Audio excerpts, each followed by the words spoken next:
everybody. Welcome back to Witchling Corner, where we're going to be continuing reading about Rupert. This is going to be Rupert's Samhain celebration. Rupert the rabbit found himself very surprised and knew his friend Melvin would think him quite unwise. He was sitting in the lap of a little girl who was crying, although her sniffles had stopped and her tears were finally drying. He had been to this sacred round place many times before and had watched the unfolding of its mysterious lore.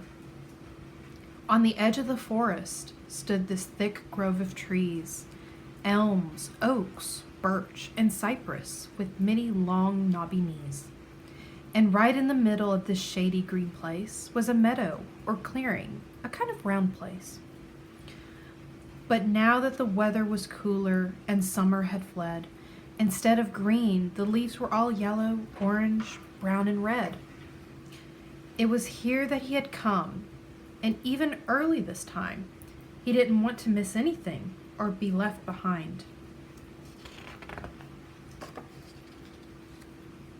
He had watched as the people had come by twos and by threes, preparing their feast in their circle underneath the trees. He had been sitting very quietly, very still, hiding behind a tree near the bottom of the hill. He hadn't seen the little girl come from behind. He hadn't heard her make a noise of any kind. She was suddenly right beside him, just right there, as if she had appeared from right out of thin air. She had reached and drawn him into her small arms. Somehow, he knew she didn't mean him any harm. She had hair that was dark yellow, like some wheat he'd once seen, and she was wearing a ribbon on her wrist that was green. She had pressed her small nose into the fur of his ears, and then it had begun the quiet sniffles and tears. Rupert remembered others who had taught him interesting things, a pretty white owl and a playful fairy with colorful wings. At Lammas, he had met a kind crone who was beautiful in her own way, and a mouse who was his friend and even had something important to say. And so Rupert had let the little girl hold him and get on with her tears, wondering if she would teach him something about the turning of the year. "How I miss my grandma," he heard her hiccup a bit, then whisper sadly, "If only she was still here, I would listen to all her stories gladly. She was funny and smart, gave wonderful hugs, and was very kind, you know. And I hope my mom is right, and it really is as above, so below. Because if it is, they will be glad to have her there," she sniffled and said. "She always used to brush my hair." Rupert wished there was something he could do or to say to take the little girl's sadness and heartache away. But he had no words to give her, none that she would understand. So he lay still, letting her pet him with her soft little hands. Then Rupert watched a woman come walking through the trees and thought, just for a small moment, perhaps he should flee. She was somewhere between short and tall as people go, wearing a long skirt and a silver ring on her toe. She looked at the girl and said, "We've been looking for you. Come and join us in circle and bring your little friend too." Rupert watched the woman's face, not knowing what to think, then saw her look right at him and give a little wink. Smiling happily then, he knew it was true. The Lord and Lady had something for him to do. He let the little girl carry him without making any noise, and among the circle of people, men and women, girls and boys. He sat quietly and still in the girl's lap as the ritual began, trying hard to listen, to make sense of everything and to understand. The woman from before raised her arms and was talking to them all. She told them how each life rises and then how each must one day fall.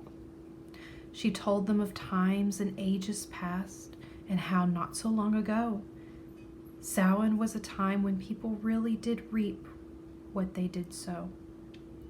This was once the time when people of many lands and many ways got everything ready for the long dark nights and the cold short days. There once were no stores to run to for milk or meat or bread. They raised their own animals, wheat, and vegetables instead.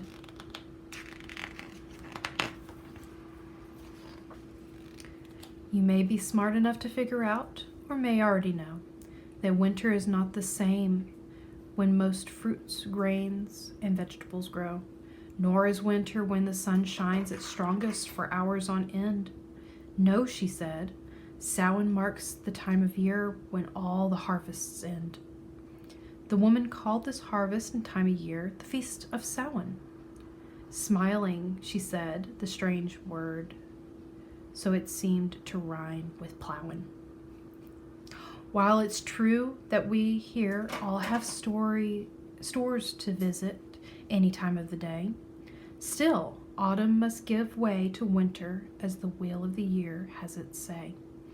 All the gates between the worlds stand open this night, she said, between the realm of the living and the realm of the dead. There is a boundary, a veil or barrier, a kind of a line that has always kept one away from the other throughout all time. But at certain times of the year, she went on to explain, the veil becomes thinner, like the moon when it starts to wane. If you look very closely, the whole of the circle is plain to you and me. But if you look quickly, then part of the moon is all you are able to see. At Samhain, if you look closely, think hard and keep very still. You might have a special visitor. Some of us surely will. Rupert could feel the little girl's heart begin to beat very fast, and somehow he knew she was afraid to meet someone from her past. But the woman was wise and must have known what was on the girl's mind. Here in Circle, you are safe. Spirits who come will be warm and kind. Now think of someone special who has left us in the past year or two. Please close your eyes and open your ears. This is something we all can do.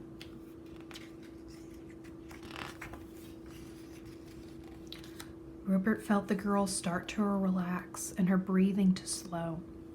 He wondered what she would see and just how would he know. He was just a rabbit, an animal of the meadows and the forest deep. He knew that this ritual was one of the mysteries that only people keep. Still, he closed his eyes too, hoping the girl would find some peace, that the sadness she felt for her grandmother would soon cease. Then he felt a large warm hand sink deep into his soft fur, and just like that, he knew the girl's name, and he could hear her. Becky was praying, asking God and Goddess to listen and to hear, to keep her grandmother safe and to bless the woman she held so dear. She was glad her grandmother no longer suffered any pain. She missed having her to hug and to talk to, that much was plain. Suddenly, many pictures of Becky's grandmother went through his mind, scenes of fun and laughter the two of them had shared together, all kinds.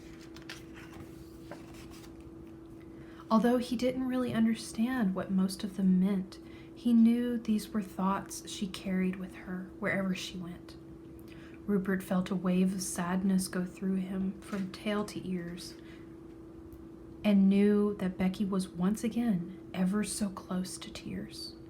He remembered Becky telling him about her grandmother brushing her hair, and pictured the unfamiliar scene in his mind, thinking as hard as he dared. "You can open your eyes now," the woman whispered, her gentle voice very near. Rupert wasn't surprised to see it was she who had laid her hand on his ears. "Do you feel better now?" she asked, smiling, looking into Becky's eyes. "Do you understand that remembering love and laughter is always wise?" "But I didn't see her," the little girl said, her mouth making a frown. "Not as a spirit or ghost or all dressed up in a white flowing gown." "Oh, my dear, you must remember that not everyone will always that not everyone always will. Why? We don't even know if your grandmother is in the Summerlands still. The mysteries of who and what lies beyond this life are not ours to know, but those of us here in the realm of the living must continue to grow. Whether we live only one life or if we live many more, we can always draw strength and love from those who have lived before.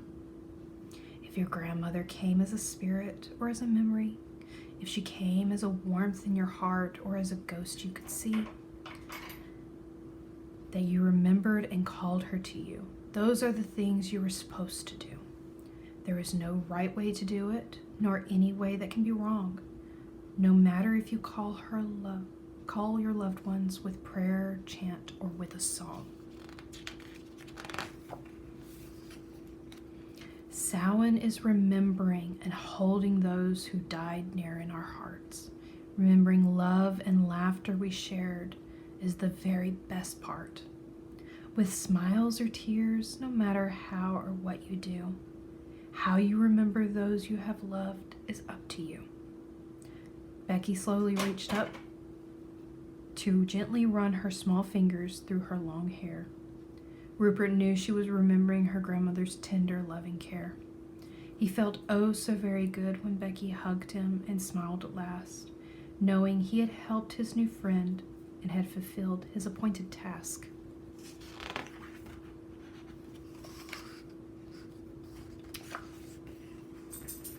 And that's the end of the story. And I hope you'll stay with me for our next Witchling Corner, where we'll be talking about the longest night at Yule. Many blessings. Bye.